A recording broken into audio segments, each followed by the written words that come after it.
Hello students, welcome to Vidya Institute, class 10 surface area and volume, exercise 13.3 question number 4. NCERT exercise 13.3 का question है, ध्यान से समझेंगे, बहुत इंपॉर्टेंट क्वेश्चन है एग्जाम पॉइंट ऑफ व्यू से. A well of diameter 3 metre is dug 14 metre deep. एक well जिसका डायमीटर 3 मीटर है और रेडियस हो गया 1.5 मीटर, उसको 14 मीटर की डेप्थ तक खोदा गया. 14 मीटर तक, ये मान लो अर्थ सरफेस यहाँ पे है, 14 मीटर तक खोदा गया. The earth taken out of it has been spread evenly all around it. फिर इससे जो है मिट्टी निकाली गई है, यहाँ से ये वाले हिस्से से जो मिट्टी निकाली गई है उसको चारों तरफ फैला दिया गया है, इसके चारों तरफ ऐसे. अब जब इस तरह से हम इसको फैलाएंगे तो ये हाइट ऊपर बढ़ती चली जाएगी, है ना, इस तरह से.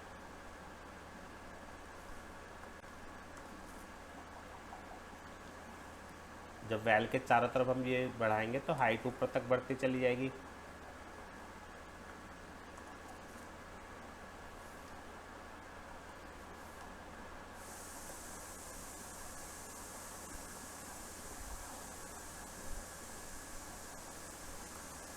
है ना. तो जरा फिगर को ध्यान से समझना, इस तरह से.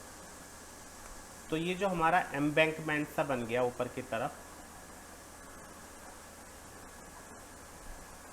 ये इस तरह के एम्बैंकमेंट की शेप बन जाएगी.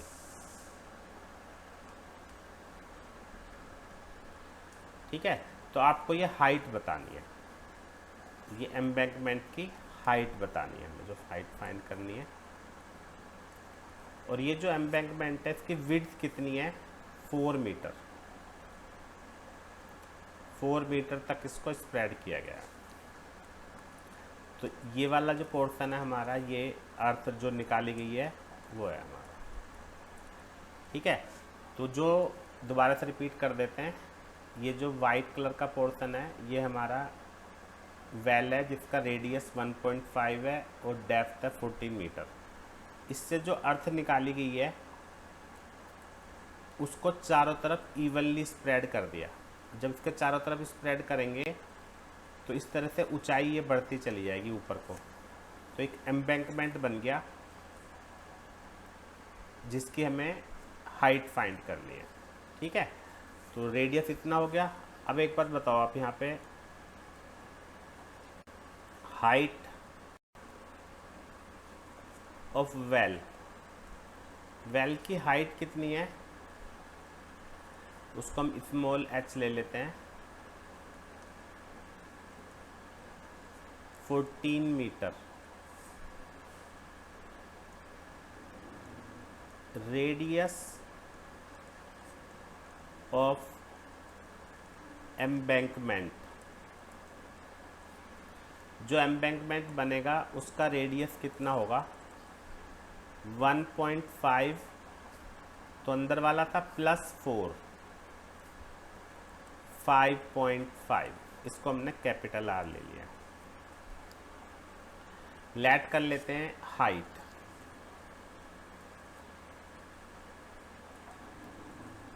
Let height of embankment capital H. सही है. तो देखो क्वेश्चन को ध्यान से समझो. सीधी सी बात है कि जो हमने इस वेल से मिट्टी निकाली है वो इसके चारों तरफ हमने फैला दी गई.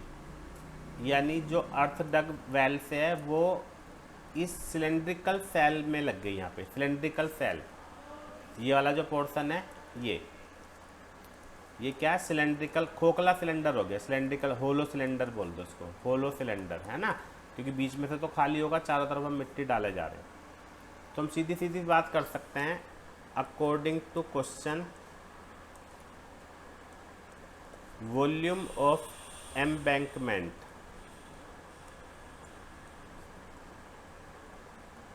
किसके इक्वल है? वॉल्यूम ऑफ अर्थ डग, जो हमने मिट्टी यहाँ से निकाली थी। अब एम्बैंकमेंट में कौन सा फॉर्मूला लगेगा? पाई होलो सिलेंडर का वॉल्यूम, और इसमें लगेगा volume of cylinder.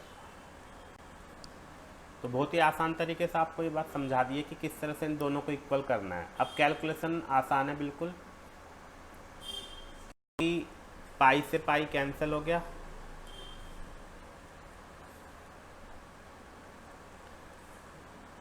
Capital R की जगह 5.5, स्मॉल आर की जगह 1.5,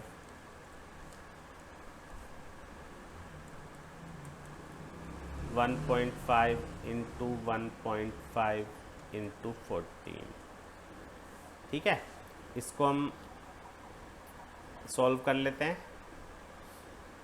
ऐसे भी कर सकते हो आप, a minus b a plus b identity लगा देते हैं, इससे आसान रहेगा। तो a minus b a plus b, इसको ऐसे रहने देते हैं। तो अब h इक्वल टू कितना हो गया? 1.5 into 1.5 into 14 upon 5.5 minus 1.5, 4, 5.5 plus ये 7 है ना। तो इसको हम काट देते हैं और बस आंसर आएगा। इससे कट गया, 2 से ये कट गया, तो आ गया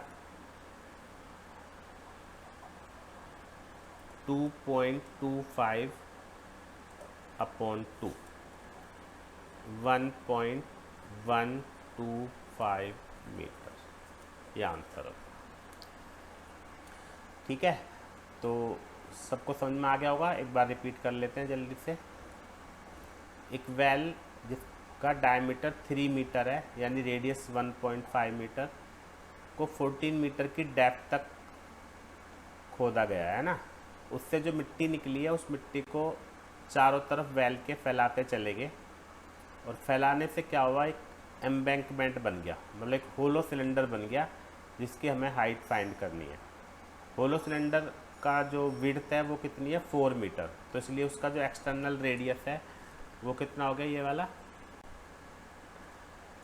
ये हो गया 5.5। अब सीधी सी बात है, volume of earth dug equal to volume of embankment, क्योंकि उसी मिट्टी से एम्बैंकमेंट बना है। तो एम्बैंकमेंट में होलो सिलेंडर का वॉल्यूम लगा देंगे, और इधर वॉल्यूम ऑफ अर्थ डग, और इसको कैलकुलेट करके हमारा आंसर आ गया 1.125। तो उम्मीद है सबको समझ में आ गया होगा। जिन बच्चों ने मेरा चैनल सब्सक्राइब नहीं किया हुआ है वो कर सकते हो सब्सक्राइब, और कुछ समझ में ना आए तो आप मेरे को कमेंट में लिख सकते हो, या कोई और भी क्वेश्चन अगर आप पूछना चाहते हो तो मेरे को कमेंट में ज़रूर लिखें, मैं आपको हर क्वेश्चन का आंसर दूंगा। Thank you very much.